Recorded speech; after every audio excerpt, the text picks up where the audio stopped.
അപ്പോൾ ഇന്ന് നമ്മളെ കയ്യിലുള്ള സെറ്റ് iPhone 6 ആണ്. ഷോപ്പിൽ നിന്ന് വന്ന വർക്കാണ്. അത് പറഞ്ഞ കംപ്ലൈന്റ് സ്പീക്കർ വർക്ക് ആവണില്ല, മൈക്ക് വർക്ക് ആവണില്ല, പിന്നെ ചാർജിങ്ങും കിട്ടുന്നില്ല. ചാർജിങ് ഒക്കെ സം ടൈമുകളും കിട്ടുന്നുള്ളൂ. നമ്മൾ സെറ്റ് ഊരിയിട്ടുണ്ട്. നമ്മൾ സെറ്റ് ഊരി ചെക്ക് ചെയ്യുന്ന സമയത്ത് ഇതിന്റെ കണക്ടർ ഡാമേജ് ആണ്. ബോർഡുമത്തെ കണക്ടർ ഡാമേജ് ആണ്. അതിൽ വെച്ച് പ്രസ് ചെയ്തിട്ട് ഇതിന്റെ സ്ട്രിപ്പിന്റെ കണക്ടറും ഒരു സൈഡ് ഡാമേജ് ആയിട്ടുണ്ട്. അപ്പൊ നമുക്ക് നമ്മളത്തെ ഒരു സ്പെയർ iPhone 6ന്റെ ബോർഡ് ഉണ്ട്. ഇത് ബോർഡ് ഫുള്ള് കംപ്ലൈന്റ് ആണ്.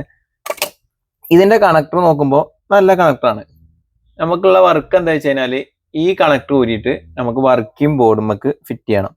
പിന്നെ നമ്മളെ ഈ സ്ട്രിപ്പുമ്മത്തെ കണക്ടറും അത് നമുക്ക് ഇതുമെന്ന് റിമൂവ് ചെയ്തിട്ട് വർക്കിംഗ് ബോർഡുമ്മേ ഫിക്സ് ആക്കണം. അതെങ്ങനെ നോക്കിയാലോ? ആദ്യം നമുക്ക് നമ്മളെ സ്പെയർ ബോർഡിൽ നിന്ന് കണക്ടർ ഡാമേജ് കൂടാതെ റിമൂവ് ചെയ്തെടുക്കണം. ഓവർ ഹീറ്റോ കാര്യങ്ങളോ ആയിക്കഴിഞ്ഞാൽ കണക്ടർ പെട്ടെന്ന് ഡാമേജ് ആവും. അപ്പോൾ അത് നമ്മൾ നല്ലോണം ശ്രദ്ധിക്കണം.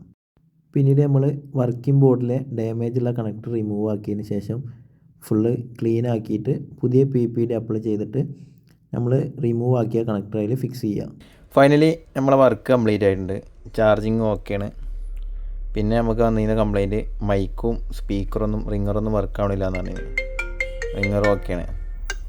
അപ്പോൾ അങ്ങനെ ഫുള്ള് സെറ്റ് ആക്കിയിട്ടുണ്ട്. അപ്പോൾ ഇതുപോലുള്ള എന്തെങ്കിലും വർക്ക് ഉണ്ടെങ്കിൽ നമ്മളായിട്ട് കോൺടാക്ട് ചെയ്തോളി. ബയോയിൽ കോൺടാക്ട് നമ്പറും ഡീറ്റെയിൽസും ഉണ്ട്.